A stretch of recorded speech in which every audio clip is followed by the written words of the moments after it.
A rodada tinha tudo para ser horrível do líder Corinthians, com a primeira derrota do clube após 34 partidas de invencibilidade.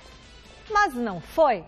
O Palmeiras, por exemplo, jogou em casa contra a Chapecoense e acabou derrotado para o time catarinense, tomou uma chapecada 2-0, gerando revolta e vaias da torcida. Confira como foram os gols desse duelo e o clima pesado no vestiário palmeirense.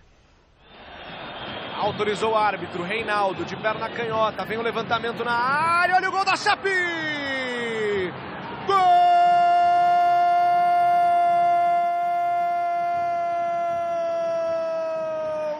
É da Chapecoense e é do zagueirão Fabrício Bruno. Apagão geral da defesa do Palmeiras.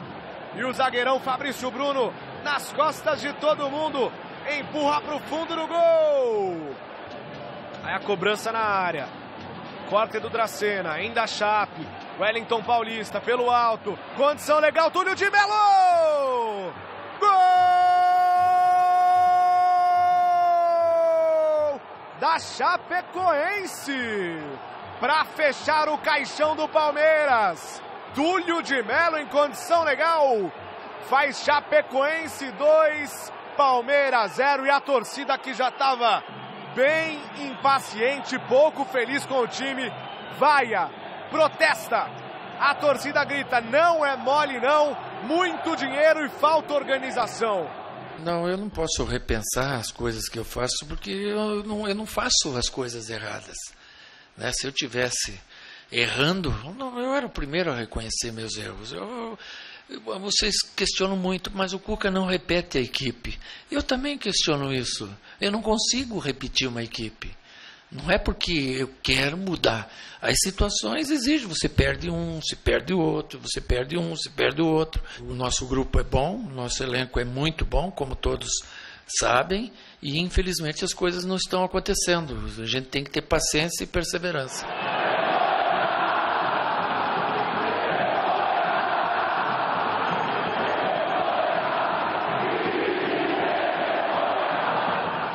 Eles reclamaram pouco. Eles foram até muito bondosos com a gente, perdendo o jogo em casa 2-0. Não podemos reclamar de nada do torcedor. Pelo contrário, incentivaram até o último momento. Não temos que reclamar nada do torcedor. Se existe alguém que não tem culpa de nada, aí são eles. Você tem esse respaldo da diretoria? Você tem essa tranquilidade para seguir o trabalho até o fim? Não sei. Isso aí não cabe a mim responder. Isso aí você tem que fazer a pergunta para a diretoria. Na sexta-feira, quando eu fui e falei que eu vou até o fim, eu vou até o fim. Vou já preparar para o trabalho da semana e não tenho nada a falar mais. Grande noite para você que acompanha o Gazeta Esportivo e vai falar o quê? Quer dizer, temer? Ainda mais com treinadores que têm um bom salário, que tem toda uma história, foi campeão da Libertadores, foi campeão brasileiro, perdeu emprego, não vai fazer falta, né? Não vai gerar... O problema é quando é o cidadão comum que ganha aí pouco, tem uma família para sustentar, esse sim fica com medo de perder emprego. O Guga até perdeu o quê? Sabe? Não fica um mês desempregado. Aí a questão acho que nem é por aí, a questão não é ter medo ou não ter medo de ficar desempregado. Ser demitido ou não ser demitido. A questão é fazer esse Palmeiras jogar mais. Um Palmeiras que não está conseguindo jogar mais. Um Palmeiras do qual se esperava muito. E ele não é nem sombra do que se esperava dele. Aliás, quando a gente pensa em sombra, é difícil, né, entender essa frase, porque a sombra projetada normalmente é maior do objeto que a reflete. Mas enfim, de qualquer forma, é um Palmeiras que está devendo muito. O trabalho não deu certo, ou não está dando certo, Flávio.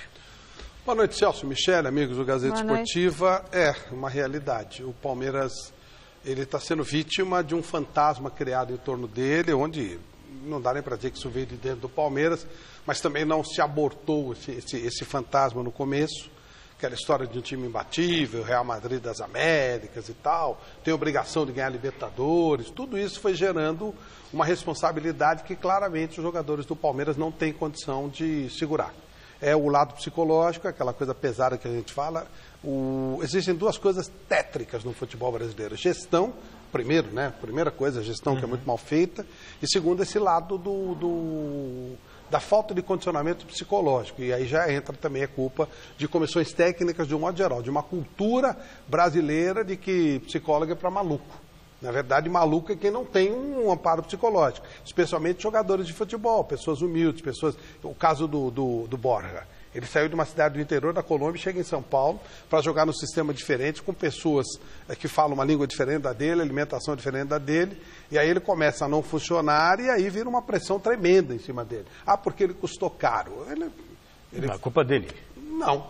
Pagaram a ele aquilo que todos nós achávamos que ele valia, e outra, ele estava quietinho no canto dele lá e foi procurado. Então você tem que, ao invés de colocar à margem o seu produto, entre aspas, você tem que tentar recuperá-lo e usá-lo da maneira como ele pode ser útil a você. Então o Palmeiras está sendo vítima do próprio Palmeiras. É um bolo, é uma coisa assim, é um rolo. O grande erro, no meu modo de entender, foi a troca de treinador, não pelo Cuca ou pelo Eduardo Batista. O Eduardo Batista tinha 66% de aproveitamento, o Cuca está com 52%. Mas isso quer dizer que o Cuca seja um mau treinador? Claro que não. O problema foi a troca da metodologia de trabalho no meio da competição. E com essa responsabilidade, com esse peso. E aí, gente, fica difícil. Bom, a frustração é enorme, a torcida acha que a qualquer tempo vai reagir, mas está difícil para o Palmeiras, bem difícil mesmo. Eu concordo quando você fala de psicologia, Flávio. Eu defendo um departamento de psicologia nos clubes de futebol há pelo menos 2 décadas. Aliás, principalmente mas não é essa de resultado, inteligência emocional. Eu tenho um respeito muito grande. Emocional. Até porque é um trabalho individualizado. Né? Não é um trabalho para grupo, vamos de motivação para ganhar um campeonato. Não é isso. Pode fazer um trabalho mas é que todo e depois sim, mas cada um tem lá os seus problemas, tem as suas dificuldades, tem a sua maneira de lidar com isso. Aí você teria um grupo de assistência social. E aí você vai dizer assim, qual é o tamanho da comissão técnica? O problema é que você vai economizar muito. Sim. Quanto se perde num Borja, quando o cara não funciona psicologicamente? Quanto você perde com isso, quando você perde jogadores? Então, se você der uma estrutura com um assistente social, ou com alguns psicólogos, desde baixo, sim, você cria uma situação para que o cara possa ser aproveitado de maneira plena. Claro. O atleta brasileiro é mal preparado. Quando ele ganha, ele sente alívio. O japonês, o americano, eles extravasam, eles têm aquela felicidade toda, porque eles não tremem, eles sabem que eles estão preparados para aquilo. E aqui, muitas vezes, o cara nem sabe a força que tem. Bom, é o seguinte, antes de eu falar da enquete do site gazetesportiva.com, lá no site gazetesportiva.com a gente tem uma notícia muito séria, que o Alexandre Matos está recebendo ameaças de morte pela má fase no Palmeiras. Ameaças de morte. Ele, o Cuca e o presidente do Palmeiras, o Gagliotti, têm sido os alvos da torcida, a torcida organizada. Eles fizeram um dossiê sobre as contratações do Palmeiras e, por exemplo, o Borja e o Daverson juntos custaram 52,7 milhões de reais. Apenas esses 2 jogadores, fora os outros reforços. Então, a torcida está questionando esses valores, né? E, bom, notícia Mas também completa... é engraçado, essa mesma torcida que quando não contrata jogadores caros e o time não vai bem, vamos supor que não tivesse Borja, não tivesse Daverson, não tivesse Guerra, essa hora estaria assim no alambrado, ou queremos jogador. Essa corja não estava no aeroporto recebendo Borja? Não estava? Estava, né? Se eu não me engano, 5h30 da manhã, gritando, Borja, vem aí, o bicho vai pegar. Era essa mesma corja aí. Será que alguém está dando dinheiro para que eles façam isso agora? É possível, né? Bom, enfim, a assessoria de imprensa do Palmeiras confirmou essa notícia ao nosso repórter Bruno Calhó, do site gazetesportiva.com. Mais informações e todos os valores das negociações estão lá. E a memória é muito fraca. Eu não estou aqui para defender um ou outro, não, mas é só uma questão de coerência. O Alexandre Matos, a permanência dele era vista como o principal reforço do Palmeiras, fruto do trabalho que foi feito ano passado, quando o Palmeiras foi campeão. Né? Ele é tricampeão Quer dizer, brasileiro. E aí o resultado... se o Brasil fosse também visto dessa maneira, repito, seríamos a Dinamarca. Bom, e a enquete de hoje ainda é sobre o Palmeiras. Após o desempenho abaixo do esperado desde a sua volta, o Cuca deve ser mantido no comando técnico do clube? Sim ou não? Ai, que linda essa arte! Maravilhoso! Sim ou não? Acesse gazetesportiva.com e dê a sua participação. E aí, Celso? Sim ou não? Aliás, podia dar um cartãozinho Eu, verde. particularmente, não gosto do atual trabalho do Cuca. Não gosto da maneira como ele está conduzindo, algumas alterações, a maneira de escalar a equipe, eu não gosto. Acho que ele está um pouco perdido. Mas demiti-lo não vai resolver. Você vai trazer um outro técnico que vai ter que recomeçar um trabalho. E outra coisa, foi o campeão brasileiro no ano passado. Quer dizer, ele deixou de ser competente da noite para o dia. Ele pode não estar acertando agora, mas tem crédito por tudo que já fez. E aí, Flávio? Eu não demitiria o Cuca, mas se eu fosse o Cuca, eu pediria a demissão. Mas nessa resposta especificamente, eu não demitiria. Mas se eu fosse o Cuca, eu já teria tirado o time faz tempo. Não precisa disso, não. Ficar aguentando bandido, ficar aguentando...